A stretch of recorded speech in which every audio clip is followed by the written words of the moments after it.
भारत को रोकने के लिए अब एक वार्निंग मिली है कि भारत अपने पड़ोसी देशों की बात नहीं मानता तो भारत पर वीटो लगा दिया जाएगा। दरअसल ऑपरेशन सिंदूर से सिर्फ पाकिस्तान और तुर्की ही परेशान नहीं है, बल्कि एक और देश सबसे ज्यादा परेशान होकर अपना सिर खुजला रहा है कि आखिरकार उन्होंने पाकिस्तान की मदद क्यों की। यहां पर बात हो रही है चीन की, जिन्होंने पाकिस्तान की मदद से जरूर किया, लेकिन इतना ज्यादा पछता रहा है कि उन्होंने पाकिस्तान की मदद करके खुद अपने सिर पर आफत मोल ले लिया है।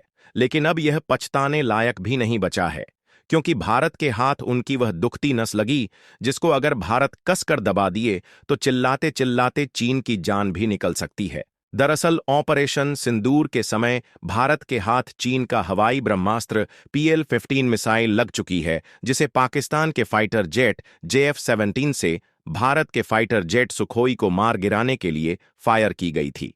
लेकिन भारत के सुखोई ने जैमर का इस्तेमाल करते हुए इस मिसाइल को आधे रास्ते में ही निष्क्रिय कर दिया, जिससे यह फटने के बजाय जैसे कि तैसे भारत की जमीन पर गिर गई। और भारत इस मिसाइल की सच्चाई सामने लाकर चीन की धोती खोल रहा है, तो चीन भारत को धमकी दे रहा है कि अगर भारत यह मिसाइल उन्हें वापस नहीं करता तो वह भारत पर वीटो लगा देंगे।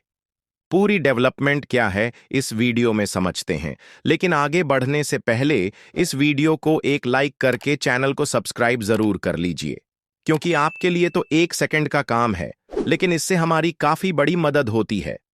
दरअसल देखा जाए तो भारत के खिलाफ चाहे कोई भी मुद्दा क्यों ना हो, उन सभी में चीन भारत को नीचा दिखाने और हराने के लिए बढ़ चढ़कर आगे आता है। फिर चाहे उनका हाथ भारत को नीचा दिखाने में और गिराने में चोरी छुपे हों, या फिर सामने आकर, इन सभी में चीन की भूमिका देखने को मिल ही जाती है। और इसी तरह जब हाल ही में भारत और पाकिस्तान के बीच शुरू हो रहे युद्ध में चीन को मौका मिला, तो उन्होंने भारत के खिलाफ जाकर पाकिस्तान का साथ दिया और उन्हें अपनी PL-15 मिसाइल दिया, ताकि वह इसका इस्तेमाल करके भारत को हरा सके, क्योंकि चीन इसे काफी ताकतवर और घातक मिसाइल समझता है।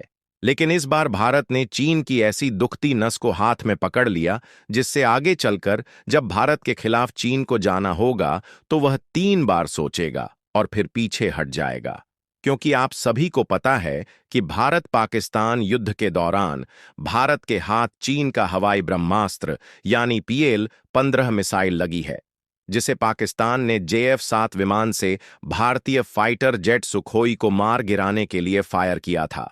लेकिन सुखोई के जैमर ने इस मिसाइल को बीच हवा में ही निष्क्रिय करते हुए दिशाहीन कर दिया था, जिस वजह से यह मिसाइल फटने के बजाय जैसे के तैसे खेत में आकर गिरी और भारतीय सेना के हाथ लग गई।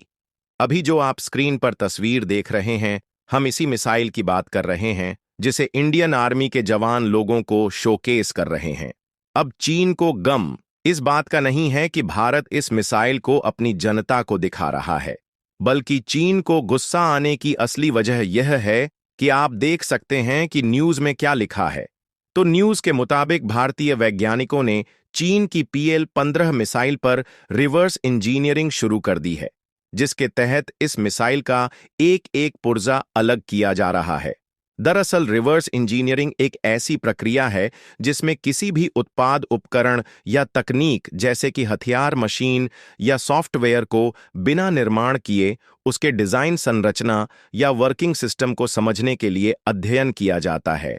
इसमें किसी वस्तु या प्रोडक्ट को तोड़कर या डिकम्पाइल करके उसके आंतरिक ढांचे, सामग्री या तकनीकी विशेषताओं का अध्ययन किया जाता है, ताकि उसे दोहराया जा सके, सुधारा जा सके, या नई तकनीक विकसित की जा सके, या फिर उससे भी बेहतर प्रोडक्ट बनाया जा सके।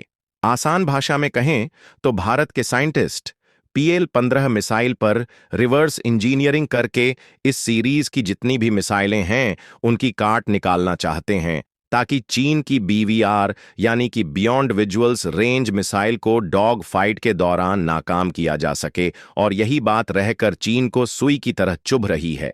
तभी तो चीन के विदेश सचिवों ने भारत को धमकी भरे लहजे में चेतावनी दी कि भारत इस चाइनीज मिसाइल के कलपुर्जे हमें सौंप दे, ताकि इसके अवैध इस्तेमाल पर रोक लगाई जा सके। चीनी विदेश सचिव का कहना है कि हमारी मिसाइल पर स्टडी करके भारत को कुछ हासिल होने वाला नहीं है, और ना ही इससे कोई जंग की परिभाषा बदलने वाली है।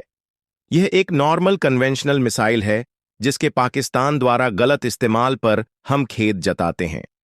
हम चाहेंगे कि भारत इस मिसाइल का सारा मलबा चीन को वापस लौटा दे ताकि हम अपनी मिसाइल की कमियों को दूर कर सकें। और अगर भारत ऐसा नहीं करता तो हम यूएन में भारत के सभी प्रस्तावों पर वीटो लगाने से भी परहेज नहीं करेंगे। यानी कि देखा जाए तो चीनी विदेश सचिव के इस स्टेटमेंट से साफ दिख रहा है कि भारत के साइंटिस्ट्स ने जो PL-15 पर रिवर्स इंजीनियरिंग शुरू की है, उससे चीन कहीं ना कहीं डर के साए में आ चुका है, क्योंकि अगर अध्ययन के दौरान भारत के वैज्ञानिक इस मिसाइल की काट निकाल लेते हैं तो चीन की सारी PL सीरीज की मिसाइलें भारत के खिलाफ बेकार साबित होंगी। और चीन में इतना ज्यादा डर का माहौल होने का केवल यही एक रीजन नहीं है, बल्कि चीन को यह बात अच्छे से मालूम है कि इसकी जितनी भी मिसाइल हैं वह सभी दूसरे देशों की टेक्नोलॉजी कॉपी करके बनाए गए हैं।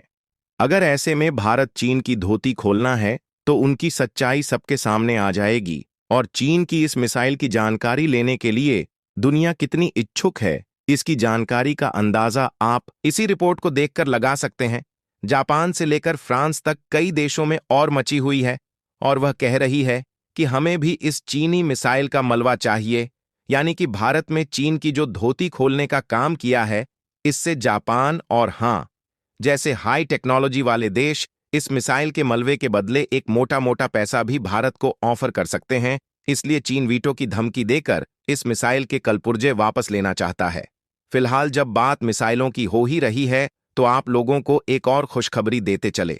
खुशखबरी यह है कि पहली बात तो हम मिसाइल के मामले में वैसे भी दुनिया में सबसे आगे हैं, लेकिन अब भारत एक ऐसी हाइपरसोनिक मिसाइल की जल्द ही टेस्टिंग करने जा रहा है जो कि ब्रह्मोस से भी 3 गुना तेज और ताकतवर होने वाली है।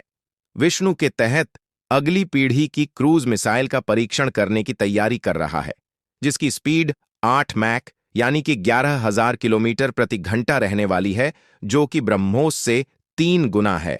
फिलहाल अब आप बताइए दोस्तों, क्या हमें PL-15 का मलबा चीन को वापस करना चाहिए या फिर अपना अध्ययन जारी रखना चाहिए? आप इसको लेकर क्या सोचते हैं? नीचे कमेंट में अपनी राय जरूर बताएं और इस वीडियो को एक लाइक करके अपने मित्रों तक शेयर जरूर करें ताकि उन्हें भी जानकारी मिल सके। इसी तरह और भी नॉलेजेबल वीडियो देखने के लिए चैनल को सब्सक्राइब करके बेल आइकन को ऑल पर जरूर सेलेक्ट करें। जय श्री राम।